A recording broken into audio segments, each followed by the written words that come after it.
What happens when a ruler refuses to join India and unleashes a private army that burns villages, targets thousands, and leaves scars that are talked about even today? And why is this dark chapter of Hyderabad's history suddenly back in the headlines 75 years later? Hello viewers, I am Rajat Kane. And I'm Kavya Khandelwal and you're watching The Edge. In today's video, we are digging into the story of the Razakars, the militia that terrorized Hyderabad in 1947 to 1948. Well, we'll break down who they were and how they rose under Nizam, how the influence of Razakars rose under Nizam, the brutal violence they unleashed, and how India finally crushed them in Operation Polo. Stay till the end, because this isn't just history, it's a story that still has a resonance in modern day politics. Let's rewind to 1947. India had just broken free from British rule, but independence came with a massive challenge. 565 princely states, each ruler had to decide to join India or to join Pakistan or stay independent. Some states quickly made up their mind. Junagadh tried joining Pakistan, Jammu and Kashmir hesitated, but the Nizam of Hyderabad, Osman Ali Khan, one of the richest men in the world, wanted to go his own way. Hyderabad wasn't just any princely state, it was huge, bigger than the UK itself, with its own currency, railways, its own system, and a private army. And Nizam had powerful backers, including Muhammad Ali Jinnah. But here's the catch. The majority of Hyderabad's population, around 85%, were Hindus. Yet, they were ruled by a Muslim elite, led by the Nizam.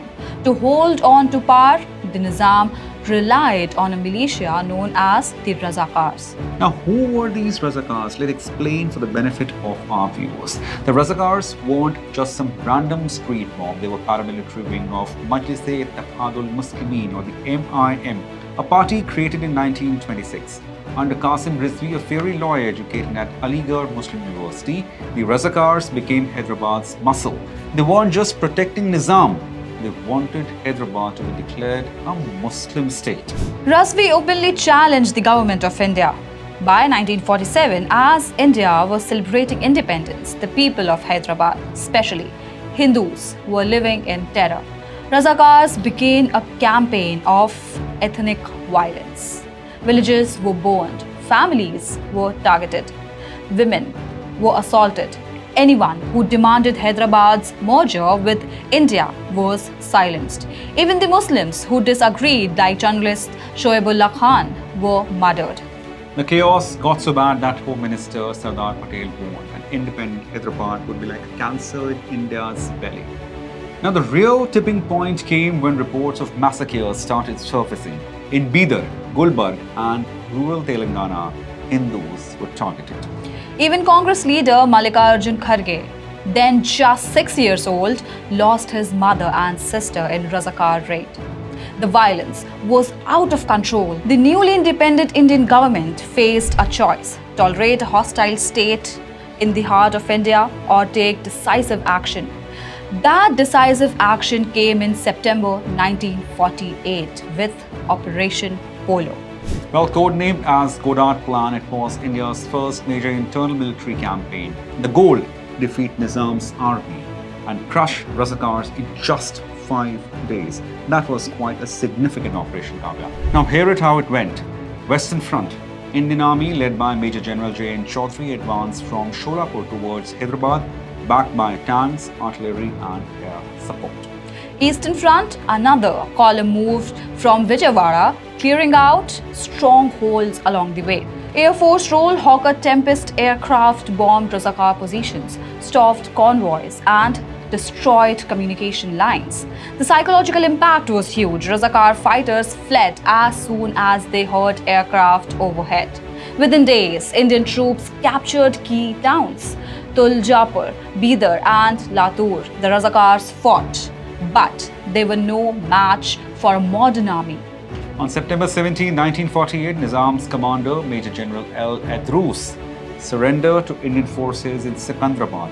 Operation Polo was over. But here's the twist. What India found after victory shocked the nation. The Pandit Sundarlal Committee set up the document the violence, estimated that over 30,000 people had been killed during the Razakar terror and the counter-violence that followed. Some historians argue the number may have been even higher. Razakars were disbanded. Qasim Rasmi was arrested and later exiled to Pakistan. The MIM was banned only to re-emerge years later as AIMIM, now led by Member of Parliament Asaduddin Owaisi.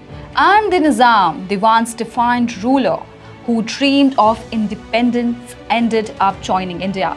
Reduced to a ceremonial figurehead, the story of the Razakars is one of the darkest, bloodiest, and least discussed chapters. It's a reminder of how fragile independence was, how quickly power can corrupt, and how violence leaves scars that last for generations. History isn't dead. In Hyderabad, it still breathes through politics, memory, and trauma. What do you think? Should India talk more openly about the Razakar massacres? Drop your thoughts in the comments. And don't forget to like, share, subscribe, and follow The Edge.